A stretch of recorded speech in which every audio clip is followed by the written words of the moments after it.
Here? Okay. Alright. Take two. First off, y'all, disregard how long this is taking. I'm trying to figure out this ring light, and it's not working with me, so I'm about to just say no and cheat with the kitchen light. I'm getting frustrated. This is the install. She's been home for the past 10 minutes while I try to figure out the light. Lord only knows where mine is. Maybe around here somewhere. So, hello all.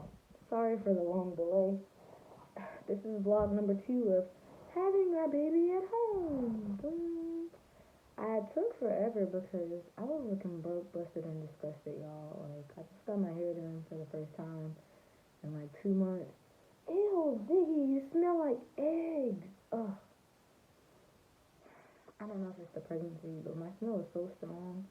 And I'm glad that humans can't look like dogs. You know how they say, whoever gets on your nerves the worst while you're pregnant, your baby's gonna look like them.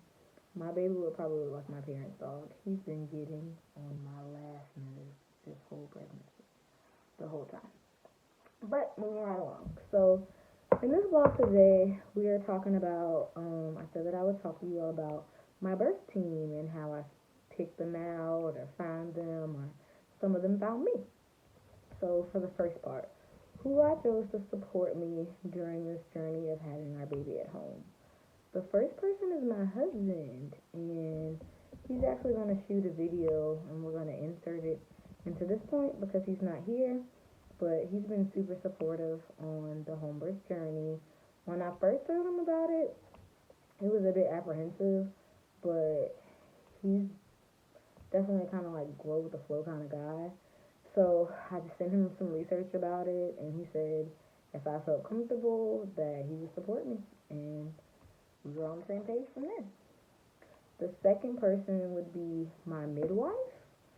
So we talked about in the first video the difference in midwives. You have a CNM, which is certified nurse midwife. They are registered nurses, and they go to school a little longer to get the extra certification to deliver babies. Most certified nurse midwives deliver with hospitals. It's very seldom that you find one that does a home birth. In the Hampton Roads area where I'm located, there's only one, soon to be 2, but that's a whole nother story. And she books up fairly quickly. She was actually, I reached out to her first to see if she would be able to participate in my birth, and she was booked up. A good point of that is because a lot of certified nurse midwives have hospital privileges. So if for some reason there's an emergency and you have to transfer from your home to the hospital, since they are in that medical system to that extent, they can usually accompany you. In addition to it being easier, can you stop, Ziggy? I told you he's been working my nerves. Since they are in that certification, they usually have more standing with different insurance companies. Like, for instance, the CNM here accepts TRICARE, where a lot of certified professional midwives. They do not accept TRICARE because TRICARE has not verified and they don't have the credentials through them. So once that CNM told me she was booked, and this was early in my pregnancy, like this was right after I found out, but it was also at the height of the pandemic. So I'm thinking that had a lot to do with it, in addition to her being the only one in the area. And I went to my midwife, who I am currently working with, and who I adore. Like, I love my midwife. And she's a CPM, a certified professional midwife. She's delivered hundreds of babies. She's dealt with breech, she's dealt with twins, she's dealt with VBACs, which is vaginal birth after cesarean, or HBACs, home birth after cesarean. And I just did some research on her. She had a practice in Northern Virginia and relocated it down here to the Hampton Roads area. We had a phone consultation. We discussed some of the reasons I was leaning towards home birth. We discussed some of the reasons that she went into practicing as a home birth midwife, and we really meshed. a main thing that I was looking for was somebody who was also culturally competent. As I told y'all, I did look for a midwife of color, and I was not able to find a certified or licensed midwife of color in my area. For about 50 miles, I would have had to go to the next largest city, which is Richmond, and I don't like to drive, so there was no way that was going to happen. Um, but my midwife, she definitely took notice of my concerns as a black woman, and that was something that attracted me to choosing her. She was affordable at the time. I had one insurance company, and then during the process, I ended up transferring to another insurance company. And thankfully, she took both of those insurances, and she actually helped me with the transition to figure out what needed to be done. She accepted our FSA, which is the flexible spending account, part of my now husband's health insurance. So we were able to use that to pay, and she aligned with my views of like my baby's not a pizza. He doesn't need to be delivered. He's gonna be birthed. She's definitely there to help guide and transition, but she's very much so for the mom and the parents to be hands on, and she's there more as a guide and not as like a leader per se. She's not going to be forcing her views down my throat. So I like that. And then my next person, my doula, my ace boon coon. So explaining what a doula is. A doula is a birth worker, a birth aide. They generally are there for the emotional, mental, and physical support of the mother. They generally don't have any type of healthcare credentials. They're not providers. They're more so there for support, as a support role. And my doula is a woman of color. She is a black woman. She is a mom of three, which was something I was looking for, somebody who's been through the journey. She's had hospital births, so she could see it, and she's attended home birth, so she's able to see it from all sides. She even supports free birth, which is a whole different story. But I wanted someone who's open-minded. She's also in a committed relationship, which I know some people don't care about that, but that was important to me so that I can discuss some of the challenges that come up during pregnancy. Ziggy, can you go away? I don't even know where Adonis is at. Just go away. Thank you. Yeah, she's so, like, I can honestly say at this point, I retained my doula so early in the process, similarly with my midwife, and it's a different level of connection. My midwife, she, like I said, I love her, but she's very much so, our interactions are formal, they are health based, whereas with my doula, like we text very informally. She'll call me, she'll FaceTime my husband and I. I've interacted with her and her kids and her partner, and it's a totally different situation. We talk about some of my fears, some of my concerns. She's actually going to come over in a couple of days and help me set up the birth pool. She sends me like positive affirmations. We talk about breastfeeding. We talk about bottle feeding. We talk about all the idiosyncrasies that come along with the pregnancy. Like I talked to her about, not to be graphic, but like just like having gas, or like what to do about heartburn, just little things like that. She's been there, like, I'm trying to even put it into words, because this was initially a contingent point between my husband and I on whether I actually needed a doula and what was she gonna do, and what could she do that he couldn't do. And now he loves her, because when I can't necessarily talk to him, or when I would prefer to talk to someone who's experienced the things that I'm experiencing, I can go to her. So shout out to my doula. As far as her fees, I'll get into the fees for everybody at the end. So my next person for having our baby at home, as far as my support system, is my mom, which is like, I guess, a given. So I'm pretty much, like I said in the first video, I've always kind of done what I wanted to do, and part of that is because my mom has been very supportive. I didn't grow up in a very like restrictive, repressive environment. It was kind of like I would tell her some of my choices. She would tell me her feedback.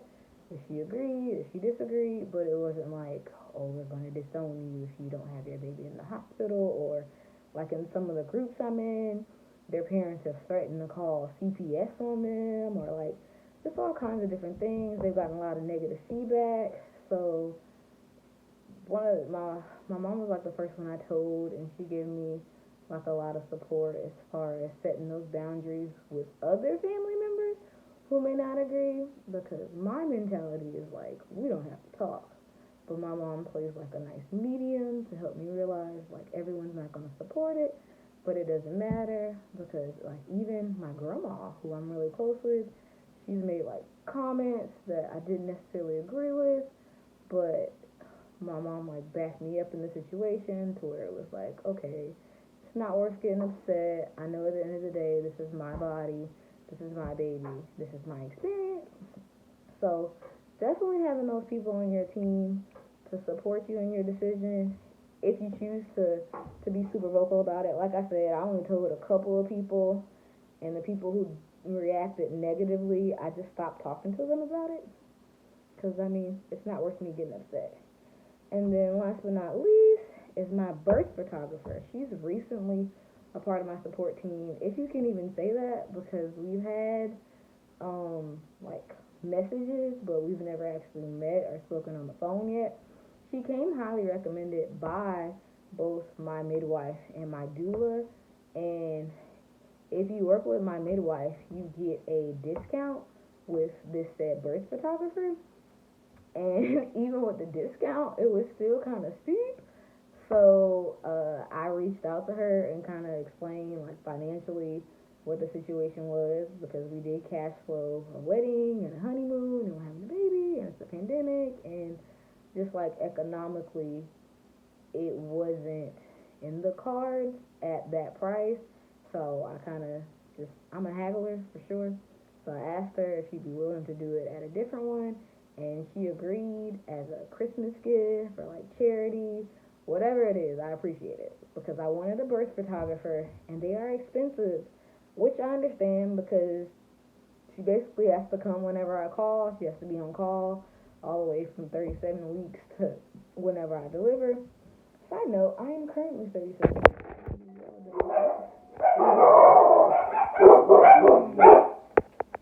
Sorry about that. This is my dogs. Can you all be quiet? I'm shooting a video. Oh, this is so ghetto. I'm sorry.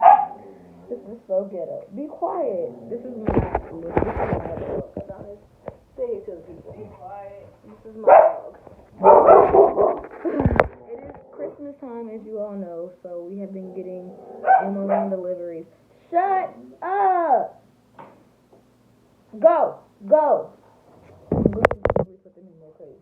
I'm going to put them in their crate so I can finish my video. Go home! You did this? Go home. Go.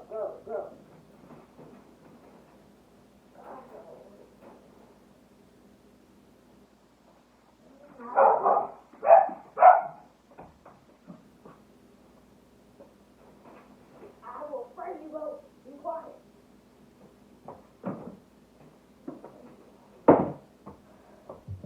Sorry, y'all. I'm trying to get back to the video. So as far as the birth photographer, she basically does what her name says. She takes pictures throughout the birth, and it was something that I wanted documented, because as the best of my abilities, my son is going to be a one and done biological child, so I will not be carrying another baby. I would like to adopt, but that's up in the air. But as far as like biologically carrying and nurturing another baby, this is it. So I wanted to have all of that documented. We can get into the cost of my birth team.